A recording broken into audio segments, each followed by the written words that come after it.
Hello friends, welcome to S academy. तो friends, अब NEET 2022 के एग्ज़ाम में अब अप्रॉक्सीमेट 3 मंथ्स बचे हैं और आपके पास अब ज़्यादा टाइम नहीं बचा है। तो आप लोग के मन में ये कन्फ्यूजन है, मैं बायोलॉजी में किस तरीके से पढ़ाई करूं जो कि मैक्सिमम आउटपुट देके मैं 360 आउट ऑफ 360 जो है स्कोर कर सकूं। तो बेसिकली आज मैं इस वीडियो में यही बात करने वाला हूं कि आप किस तरीके से बायोलॉजी के लास्ट 3 मंथ्स में पढ़ोगे और क्या करोगे जिससे आप 360 आउट ऑफ 360 स्कोर कर सको नीट 2022 में। ठीक है, तो इस वीडियो में इसी चीज़ के बारे में बात करने वाला हूँ। इस वीडियो में आगे बढ़ने से पहले मैं आपको एक ऐप के बारे में बताऊँगा।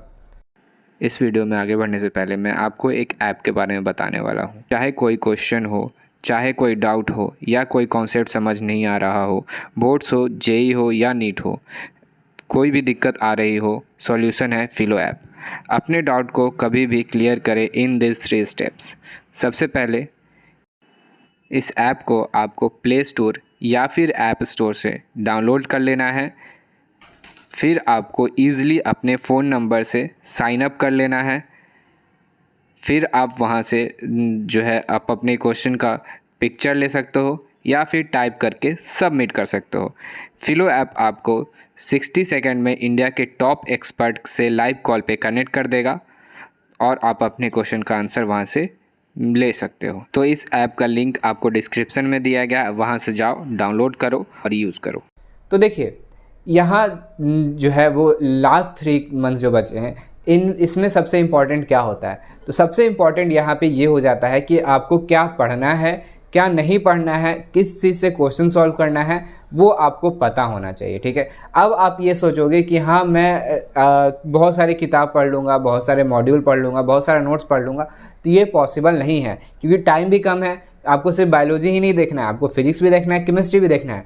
तो इसलिए जो है टाइम बहुत ही कम है। तो आप ऐसा तो कर नहीं सकते हो कि आप मॉड्यूल भी पढ़ लोगे, नोट्स भी पढ़ लोगे, डिफरेंट बुक्स भी पढ़ लोगे और बहुत सारे डिफरेंट बुक्स के क्वेश्चंस भी कर लोगे। ऐसा तो नहीं हो सकता है। ठीक है, तो अब यहाँ पे स्मार्ट स्टडी का जो है वो ज़रूरत पड़ने वाला है। तो इसमें सबसे पहला चीज़ होना चाहिए कि आपको क्या पढ़ना है, वो इम्पॉर्टेंट है। तो देखिए, सबसे पहले आप ये चीज़ ध्यान रख लो कि आपको सिर्फ और सिर्फ एक ही बुक फॉलो करना है, वो है NCERT biology class 11th and 12th। इसके अलावा आपके पास जो भी बुक है उसको साइड हटा के रख दो, उसका कोई ज़रूरत नहीं है। ठीक है, जो अभी सिर्फ और सिर्फ आपको एनसीईआरटी की ज़रूरत है। क्या एनसीईआरटी की ज़रूरत है पढ़ने के लिए, उसमें भी किस तरीके से पढ़ना है ये भी मैं इस वीडियो में बताऊँगा। ठीक है, तो देखिए, सबसे पहले तो आपने जान लिया कि मुझे सिर्फ और सिर्फ एनसीईआरटी ही पढ़ना है अभी से नीट 2022 के लिए। तो एनसीईआरटी किस तरीके से पढ़ना है, तो देखिए अभी क्या है कि आपने पहले पढ़ा होगा। मान लो आपने नीट का तैयारी नहीं भी किया है, आपने पहली बार ही पढ़ना चालू किया, लेकिन आप 11th-12th में तो आपने पढ़ा ही होगा। ऐसा तो है नहीं कि नहीं पढ़ा होगा, आपने 11th-12th में पढ़ा ही होगा एक ना एक बार। तो अब क्या करना है कि आपके पास कुछ ना कुछ तो याद होगा ज़रूर। तो अब क्या करना है, अब आपको सबसे पहले ये चीज़ ध्यान फाइंड आउट करना है कि आपको कौन सा चैप्टर आपको वीक लगता है। ठीक है, सबसे पहले ये फाइंड आउट कर लो। ऐसा बिल्कुल मत करना कि जो आपको चैप्टर्स आते हैं अच्छे से या फिर थोड़ा बहुत भी आते हैं उनको आप पहले फिनिश करने लगो, ऐसा नहीं करना है। आपको सबसे पहले क्या करना है, आपको अभी वीक टॉपिक यानी कि वीक चैप्टर्स आपको फाइंड आउट कर लेना है, वहाँ से पढ़ाई स्टार्ट करना है। ठीक है, वहाँ से पढ़ाई स्टार्ट करोगे और सबसे पहले क्या करना है, आपको एक बार एनसीईआरटी का पूरा रीडिंग लगा लेना है। क्या एनसीईआरटी का पूरा रीडिंग लगा लेना है, पेन रख के रीडिंग लगाना है। ठीक है, और कुछ कुछ अंडरलाइन करते चला जाना है और ज़्यादा कुछ नहीं करना है। ठीक है, पहला बार में आपको एनसीईआरटी एक ही बार नहीं पढ़नी है, आपको ज़्यादा बार पढ़ना है। ठीक है, तो पहले बार में क्या करना है, पहले बार में सिर्फ और सिर्फ रीडिंग लगा लेना है। उससे आपको एक चैप्टर का फिगर आउट पता चल जाएगा क्या है नहीं है ये सारी चीज़ें। और उसके बाद क्या करना है कि जब आप दूसरी बार पढ़ोगे, एक बार तो पढ़ लिए तो आपको चैप्टर के बारे में पता चल गया, जब आप दूसरी बार पढ़ोगे तो आपको क्या करना है, आप बुक को देखोगे, बुक के लाइन को पढ़ोगे और उसके साथ साथ आप एक कॉपी रखोगे। क्या कॉपी रखोगे, और बुक में पढ़ते टाइम जो जो इम्पॉर्टेंट है उसको उस कॉपी में नोट डाउन कर लोगे। ठीक है, और क्या इंपॉर्टेंट है ये आपके लिए और जिनके जो भी पढ़ रहे हैं उनके लिए, सबके लिए अलग अलग होता है। हर एक बच्चे के लिए हर एक चीज़ इंपॉर्टेंट नहीं होता है। कुछ चीज़ें आपको याद होगी, कुछ चीज़ें आपको नहीं याद होगी।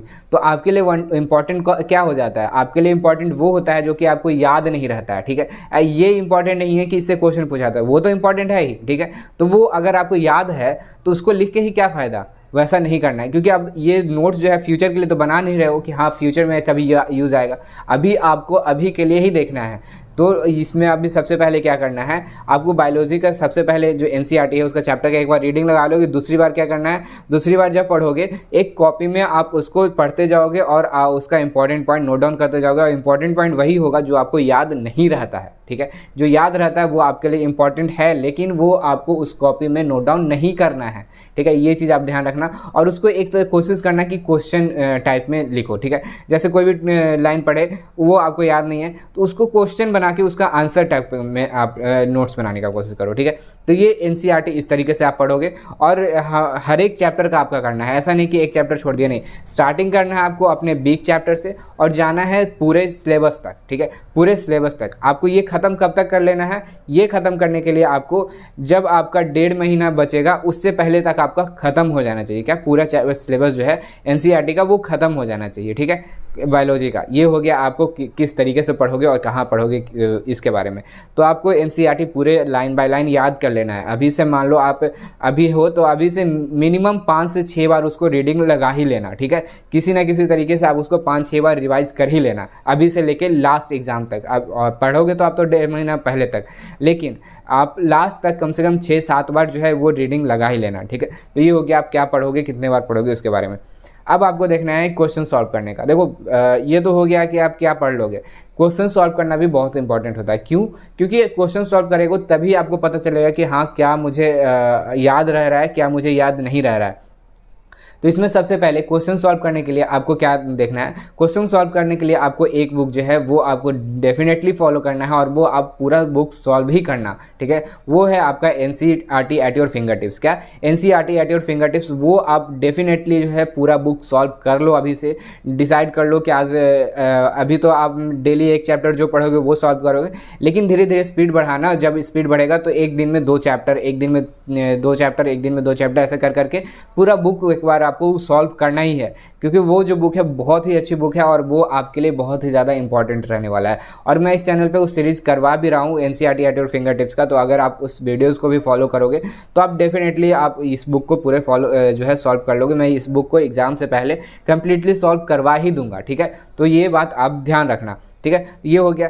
जब आप उस बुक से आप क्वेश्चन सॉल्व कर लेते हो, उसके बाद आपको क्या करना है, उसके बाद फिर से एक बार एनसीईआरटी रीडिंग लगाना है, ठीक है। एनसीईआरटी रीडिंग लगाना है। किस तरीके से रीडिंग लगाना है, अब यहाँ पे आप देखोगे कि हाँ मुझसे कौन कौन से क्वेश्चन सॉल्व हो जा रहे हैं, मुझे मेरे दिमाग में क्या क्या याद रह रहा है, और क्या क्या पॉइंट जो है, क्या क्या क्वेश्चन किस किस टॉपिक से वो छूट जा रहा है, नहीं बन रहा है, उस टॉपिक को आप सिर्फ और सिर्फ पढ़ोगे, ठीक है। ऐसा नहीं कि पूरे चैप्टर को पढ़ना है, सिर्फ उस टॉपिक को पढ़ के अच्छे से क्लियर कर लेना है, फिर वही नोट्स में नोट डाउन कर लेना है कि हाँ मुझे ये याद नहीं रह रहा है, उसको मुझे बार बार रिवाइज करना है, ठीक है। तो ये हो गया। उसके बाद आपको क्या करना है, प्रीवियस ईयर्स क्वेश्चन सॉल्व करने के। Previous years question last 10 years के, ये बहुत ही ज़्यादा इंपॉर्टेंट है।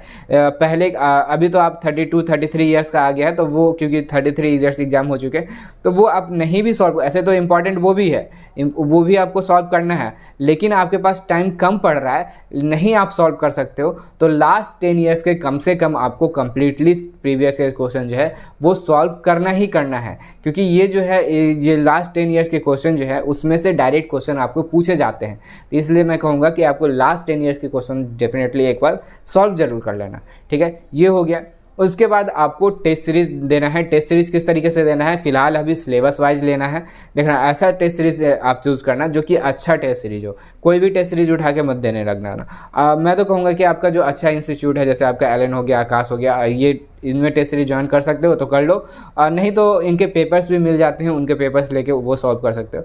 और इधर उधर के ज़्यादा जो है वो कोचिंग्स के अच्छे नहीं भी आते हैं, उन सब चीज़ों से दूर रहना थोड़ा भी, ठीक है। ज़्यादा इन सब चीज़ों में इन्वॉल्व रहने की ज़रूरत नहीं। आपको अच्छे जो आपके क्वेश्चंस आते हैं, जिस इंस्टीट्यूट के आपके टेस्ट सीरीज में अच्छे क्वेश्चंस आते हैं, नीट के लेवल के क्वेश्चंस आते हैं, उन्हीं को आपको सॉल्व करना है। ऐसा नहीं कि आपको जैसा कैसा भी आपको टेस्ट सीरीज मिल गया उसको सॉल्व करो, ये काम नहीं आएगा, ठीक है। अब यही करना कि आप ज़्यादा से ज़्यादा हो सकता है आप आकाश और एलन का टेस्ट सीरीज ज्वाइन कर सकते हो, और भी कुछ रीजनल कोचिंग्स होते हैं उनके भी अच्छे होते हैं, तो वो भी आप सॉल्व कर सकते हो।